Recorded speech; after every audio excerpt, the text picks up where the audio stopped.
Monte Morris returned for the Detroit Pistons, and guess what, everybody? They actually won. Is the change of the tide of the season coming for them now that Monte Morris is back?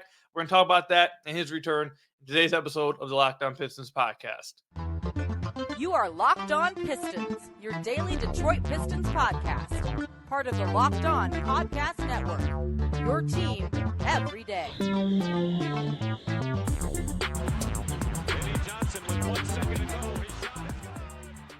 What's the deal? Welcome back to another episode of the Locked On Pistons podcast. Per usual, I'm your host, Kuka Hill. You can find me over on Twitter at Kuka Hill.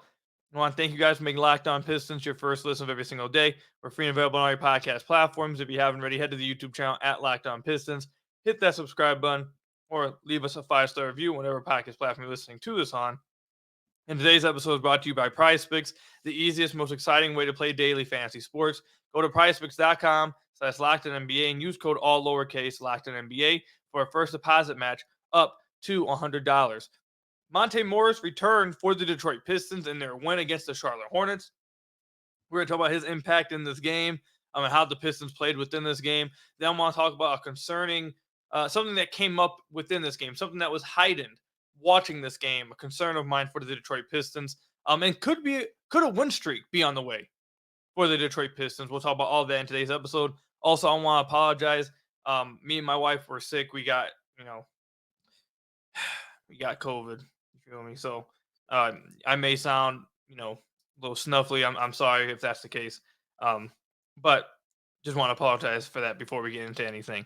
But anyways, yeah, Monte Morris returned for the Detroit Pistons after missing the entire season, which means you can finally evaluate the Pistons, right? Well, not even technically, because Cade didn't come back in this game. I know he was probable to play in this game, but then he was downgraded to questionable. Monty Williams said it was due to his conditioning. They want to make sure he's all the way there conditioning-wise before they bring him back. So he's probably going to be returning tomorrow, by the time you guys listen to this tonight, the 25th, for the Detroit Pistons. And then you'll be able to actually evaluate this basketball team, because then they'll be at 100% all year, and then the playoff push actually will begin. But at least Monte Morris' season started tonight for the Detroit Pistons, and he played pretty well. He only played 11 minutes in this game. He didn't play a ton of minutes. I'm sure his minutes will go up the more he plays and the more in shape he gets playing in the NBA after missing how much time he's missed. I believe, actually, they say he hadn't played since March last year. I didn't know he didn't play at all last season at the end of the year for the Wizards. But, so he's went a long time without playing. And in this game for the Pistons, played 11 minutes, 7 points, 3 assists, 3 rebounds, no turnovers, hit a 3. He looked like he was advertised. He doesn't turn the ball over. He was a good shooter tonight in this game. Same player he's been throughout his career. Looks like he's going to be a calming presence. And definitely when Cade Cunningham gets healthy, I think you're going to see Cade and Ivy in the starting lineup, and then you'll see Monte Morris and Alec Burks off the bench, which will help the Detroit Pistons. And in this game against the Charlotte Hornets, they won this game, and he contributed to that. Now, he only played 11 minutes, so it's not like he was like the biggest reason why they won. But he had a part to do with it. He played fine, and he did his role off the bench. But I will say that I think all Pistons fans, almost all of them, at least I saw that were talking about this on Twitter. I think everyone knows that, like, watching this game, I don't think you come away thinking, oh, Monte Morris is back, here comes the wins. Because the Pistons got lucky they won this game. The Charlotte Hornets, I don't know what they were doing at the end of this game, particularly Miles Bridges. I don't know what that dude was on at the end of the game, but he looked like he was playing for the Pistons, like he was playing for the Ops. Like I don't know what he was doing. Same thing with LaMelo. LaMelo had an awful game up against the Pistons. He was 6 of 21. This is another team that the Detroit Pistons beat that are without a player that they traded. They had just traded Terry Rozier the day before. So they don't have him, who is their second leading scorer. They didn't have Mark Williams, and they didn't have Gordon Hayward either. Along with LaMelo Ball playing as badly as he did, the Pistons were able to squeak this one out. Watching throughout the game, this was not a good game by either side. This was a bad performance by both teams all throughout the game. It was just a back and forth bad performance, back and forth by this team, but by both these teams. And the Pistons were down by 3 with 2 minutes left. And then the Hornets just self-destructed. So the Pistons will take it. They don't have many wins in the year. They will take wins whenever they can get them. No, absolutely no doubt. But the Pistons won this game because Bojan Bogdanovic lost his mind. He had 34 points in this game. No one else really had a good game. Jalen Duren played but his defense was just, it was really bad, his defense. The second leading scorer was Alec Burks, who had 15 points and 4 of 11 shooting, which, okay. But Jaden Ivey had a really bad game. Only played 21 minutes, got benched because of some erratic play. Stu didn't have that great of a game. Marcus Sasser didn't have that great of a game. Ausar Thompson didn't have that great of a game. Like, the only reason why the Pistons won this game is because their 35-year-old vet led them to a victory over the lowly Hornets, who were without their second leading scorer in a trade and their best player having a horrific game and missing 2 of their top, I'd say, 4 or 5 best players not in the lineup. But either way, the Pistons will take the win in totality. I will just caution against the idea that has been, kind of thrown at Pistons fans that, hey, Monte Morris isn't here. We haven't even been able to evaluate the team like that. If he was here, things would have been better. It kept going from Bojan, then it was to Burks, then it was to Monte. I don't think that the Pistons' fortunes are all of a sudden going to change now that Monte Morris is back. You see the flaws with this team. You see the flaws, I think, in this game. We'll talk about it in a minute, but you see the flaws within this roster, within these lineups, and with how some players are being used. Just unless some drastic things change in scheme-wise and ways you want to use players and the roster changes, I don't see Monte Morris's return making this crazy big difference, especially while he's in this minutes restriction trying to get his conditioning back. So he looked good. I think for sure he's going to bump Killian Hayes now out of the rotation once Cade comes back. So I think that's good for everybody. Monte Morris will absorb those minutes as soon as he's able to because of his conditioning. And those will be good minutes. But the Pistons bench, has been good or been playing well like the last week or so, week and a half, 2 weeks. It's their starters that just haven't been playing well. They've been getting blitzed by the other team's best players, which I think is probably going to continue to happen. So maybe the return of Cade changes some things. I don't know. I think we know what this team is. I don't think Monte Morris is changing it too much, but it is cool to see Monte Morris back on the floor. I know it was a question at one point in the season, were we even going to see him in the Pistons jersey this year? Was he going to be traded before he came back? But that was not the case. He got to play for his hometown team. I know that probably means a lot to him. He played well. Good for him. It was cool to see him out there playing. He played well when he played, and obviously we like seeing guys play well. Hopefully he continues to play a little bit more moving forward. But I don't think that he's going to be changing the Pistons' fortunes like it's been tried to force onto the Pistons fans that he might actually do. I don't see that happening. But hey, maybe I'll be wrong. We'll see what happens. Let me know what you guys thought about Monte Morris's return in this game tonight. Do you guys think his return will change the fortunes of the team? Do you think all of a sudden this team will start winning a lot more games? Let me know. Comment section down below, over on Twitter at Kuka Hill. When we come back, watching this game, it really put out in the spotlight a concern I have. It made it very clear. It was popping off the screen when I was watching this team tonight. I'll tell you guys what that concern is when we come back.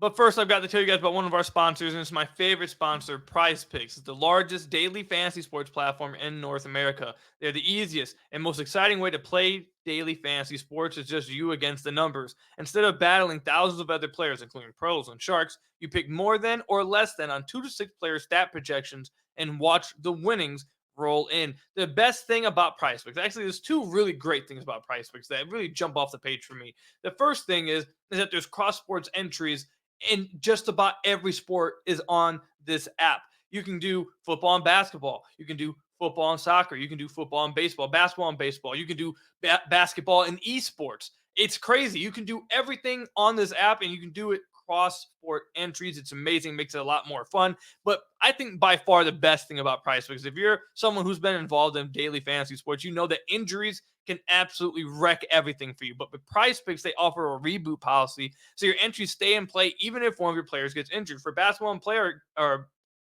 football games, I'm sorry. If you have a player who leaves in the first half and doesn't return in the second half due to injury, that player will be rebooted with PrizePicks. PrizePicks is the only daily fantasy sports platform with an injury insurance policy. So go to prizepicks.com/LockedOnNBA and use code LockedOnNBA for a first deposit match up to $100. Again, that's prizepicks.com/LockedOnNBA and use code LockedOnNBA for a first deposit match up to $100. So I want to thank you guys again for making Locked On Pistons your first listen of every single day. We're free and available on all your podcast platforms. If you haven't already, head to the YouTube channel at Locked On Pistons. Hit that subscribe button or leave us a 5-star review, whatever podcast platform you're listening to this on. That's another great way to support the podcast. Watching this game against the Hornets, first of all, obviously it's just this was a really bad game. Like I said earlier, both teams played horrible, and it was not a fun watch. It was not a fun watch at all, for a basketball fan. But watching this game as a Pistons fan, from a Pistons perspective, from someone who watches the team, I think most Pistons fans probably saw the same thing. It probably is concerning to Pistons fans. It definitely is a little concerning to someone like me who has to, was high on this player and covers this team and has to analyze this team. You saw Brandon Miller on the other side of the floor, and he was 8 of 17 from the floor, 5 of 10 from deep. He had 23 points, 7 rebounds, 4 assists, and a block. He played really well in this game.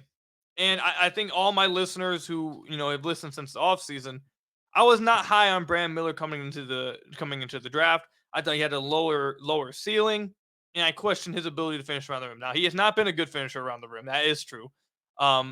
And I don't know about how high his ceiling actually is, but he has been good this year. That without a doubt, he has been a good rookie this year. We'll find out in a few years if his ceiling was higher than I thought it was. We'll find out in a few years if his finishing improves that allows that to happen. But so far this year, yes, he has been a good rookie. He's shooting 43% from the field, 38% from deep on 5.5 attempts. He's playing really well as a rookie. He's playing really, really well for the Hornets. But what jumped off the page to me, which is what makes this so concerning to me. You saw that the Hornets knew whether Brandon Miller turns into a superstar or if he's just a really good starter.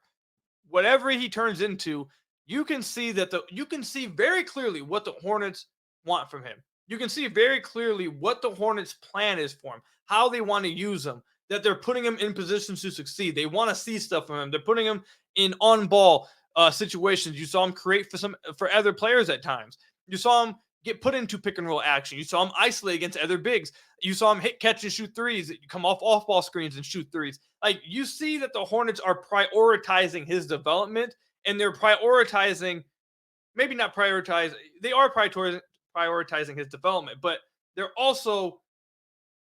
have a clear idea of how they want to use him, which is the biggest thing to me when we're talking about this subject. They very clearly know how they want to use Brandon Miller.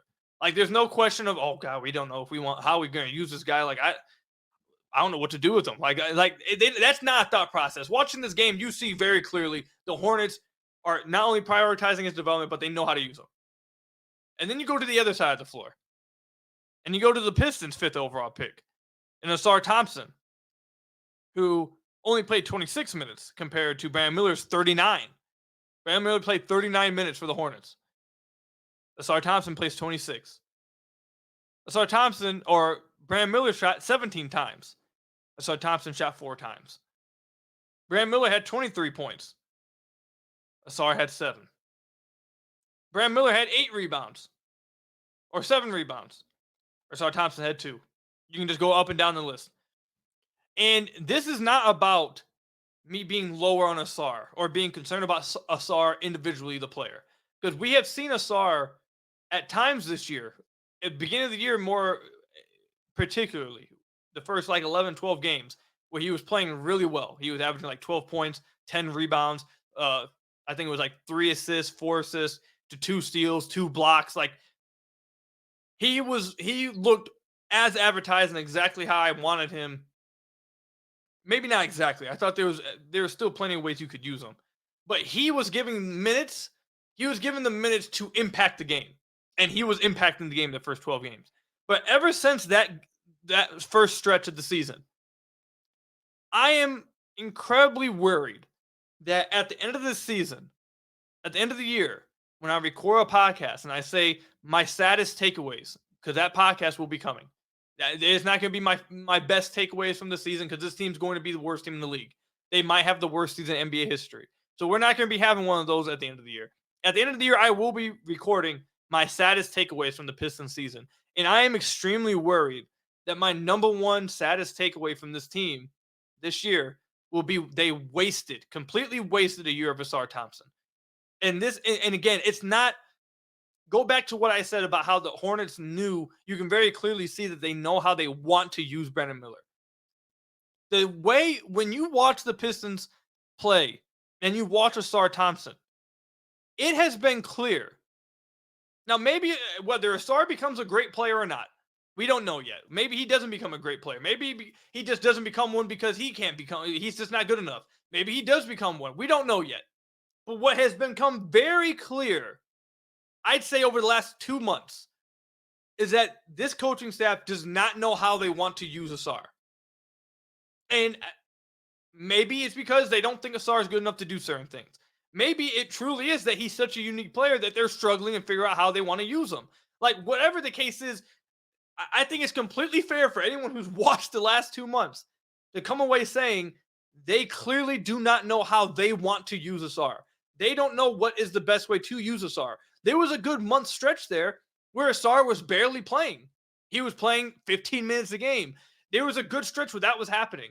And even now in this game against the Hornets, he plays 26 minutes, 27 minutes.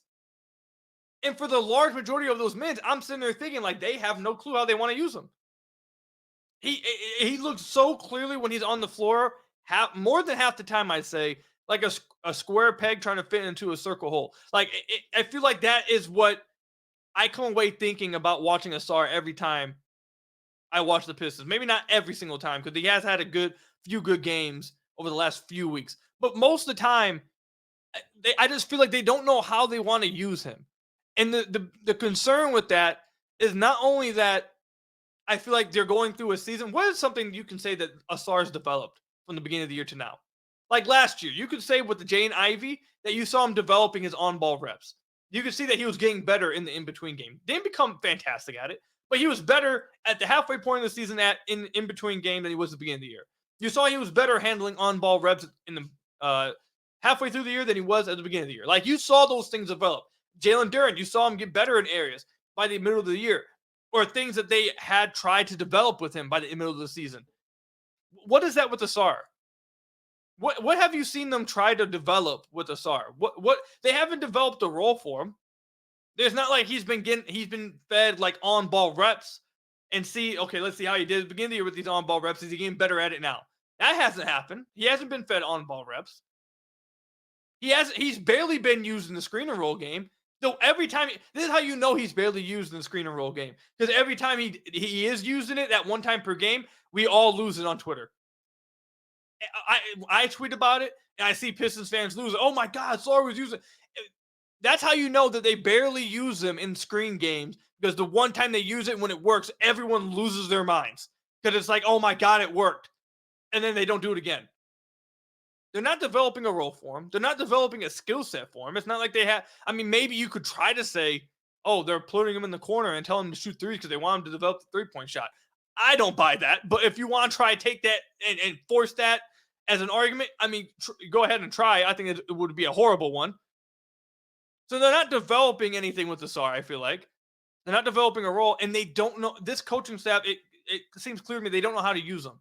So at the end of this season, after 82 games, if your takeaway from this season was that your 5th overall pick didn't develop anything, you didn't develop anything with him. You didn't give him, this freedom that you're talking about with Jalen Duren that we're seeing, that we've talked about. You didn't give him any extra, responsibilities throughout the year to test him with. And At no point throughout the season did it seem like you really knew how you want to use him. Not just right now. Not just right now. It seems like they don't know how to use him, period. Like, what is his role moving forward? Can someone tell me what role have you seen the Pistons use him in this year that makes you feel like, oh, that's how they want to use him next year and moving forward? Like, that's their plan for him moving forward. What is it? Because you don't, I don't know. Maybe Ausar doesn't end up being a good player because he simply isn't a good one. Maybe that ends up happening in a few years. Maybe he doesn't simply develop. I think he already does have a role in the NBA somewhere with his skill set. But let's just say, okay, maybe he doesn't become a good player on his own. Maybe that happens. I'm sitting here right now on January 24th. My biggest concern is that this franchise seems like they don't know how they want him to be moving forward. They don't know what role it is they want him in moving forward. And that's a scary sight. That's a scary sight because the Pistons are a 5-39 team right now. And the biggest thing you need to get from this season is some kind of development now from your young guys, or have an idea of which young guys you want to keep moving forward, or which young guys you value. What do you want from these young guys? How do they fit together? And I would argue that you're not getting answers to quite literally any of that, despite even you're losing, you're not winning games, you're not taking a step forward, and you're not getting an answer or an idea to how any of these guys would fit together or how you want to use them moving forward. Especially the guy you just wasted the 5th overall pick on. And I said wasted again. Some people were trying to say I said wasted last episode when I talked about Marcus Sasser's pick, because I literally meant like, oh, it was a waste of a pick. No, when I've said that, I just mean you use that pick on that guy. It's not me dissing anything. I said the same thing just now with Ausar. I wanted the Ausar pick. But let's say you just used that pick on this dude last year at the 5th overall slot. And I feel like 4 months into his rookie year, you have no clue how you want him to be. You have no clue what role you want for him. You have no clue how you want to use him moving forward. Not just this year, but next year moving. Like, there's no development happening with Ausar. It's like he's just out there. He just gets thrown out there. And he stands in the corner sometimes. Sometimes he makes a crazy defensive play, and then sometimes he'll get an alley-oop. And once a game, you'll run a screen and roll, and he'll score on it. Like that, it doesn't seem like there's any role being defined for him. And it's concerning. It's extremely concerning when you look, especially in a game when you look across the floor and you see another guy who went 2 picks before him and Brandon Miller, or 3 picks before him and Brandon Miller, and it looks so very clear how the Hornets are trying to use him. He's playing well in that role. It's just a stark difference when that happens within the same game. So let me know what you guys think. You guys have the same concerns? You guys see the same thing as me? Let me know in the comment section down below or over on Twitter at Cuckoo Hill. When we come back, are the Detroit Pistons about to go on a little bit of a winning streak? We'll talk about that when we come back. But first, you guys got to hear from one of our lovely sponsors. So I know we come to sports to escape from some of the crazy realities of life, but can we just talk for a minute about preparing for that real life? According to the FDA, pharmacies are running out of antibiotics like amoxicillin right in the middle of the worst flu season in over a decade, and this is scary. I can't imagine a more helpless feeling than if me or my wife, we got sick like we are right now, and we just didn't have any possibility or any way of getting the medication that we needed to feel better and to help us get through it. But thankfully, we'll be all right because of Jase Medical. The Jase case is a pack of 5 different antibiotics to treat a long list of bacterial illnesses, including UTIs, respiratory infections, sinuses, skin infections, among others. And this stuff could happen to quite literally any of us. Visit jasemedical.com and complete your physician encounter. It will be reviewed by a board-certified physician, and your medications will be dispensed by a licensed pharmacy at a fraction of the regular cost. It's never been more important to be prepared than today. So go to jasemedical.com and use offer code LOCKEDON to get $20 off your order. Again, that's what Jase Medical. Go to jasemedical.com and use offer code LOCKEDON to get $20 off your order with offer code LOCKEDON. So I want to thank you guys again for making Locked On Pistons your first listen of every single day. We're free and available on all your podcast platforms. If you haven't already, head to the YouTube channel at Locked On Pistons, hit that subscribe button, or leave us a 5-star review on whatever podcast platform you're listening to this on. That's another great way to support the podcast. We're going to wrap up the podcast very quickly here, but just wanted to hit on will the Pistons be going on a little bit of a winning streak? And when I say a little bit of a winning streak, I mean two.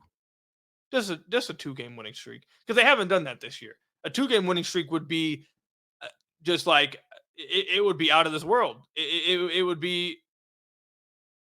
We might need to celebrate downtown. We forget the Lions. Pistons fans, Detroit fans might need to run the streets of Detroit celebrating if the Pistons are able to go on a 2-game winning streak, just because of how rare and how unlikely it felt that they would ever win 2 games in a row this season. But they have a chance to do it. Saturday, they just beat the Hornets, and on Saturday, they play at home against one of the only other teams they were able to beat this year, and that is the Washington Wizards. The Washington Wizards come to Detroit, and the Pistons just beat the Wizards. What was it? The 15th of January. And in that game, I believe, wasn't that was the day that they traded. That day happened. They played that game the day they made the trade for Gallinari and what was it? Gallinari and Muscala.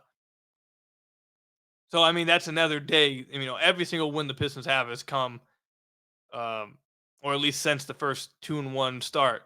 Each one of their wins have come after that team has made a trade and they're without players. Now I know Gallinari and Muscala didn't play much for the Wizards, but still they fall under it. You got the Wizards again with the Hornets right here. They just made a trade getting rid of Terry Rozier, so they didn't have him.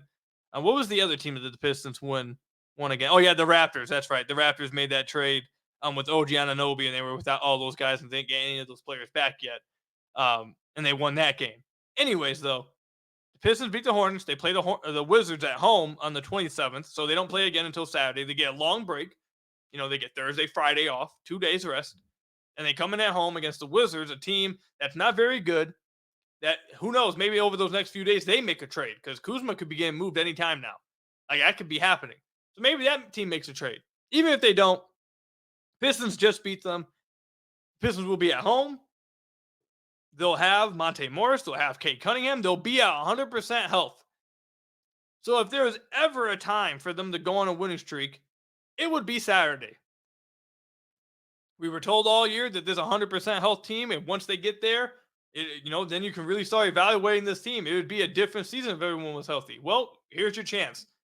If it really would be a different season, if it really would have been such a playoff-worthy season, play-in-worthy season, then go beat the Wizards full strength and get your first 2-game winning streak. Go do that.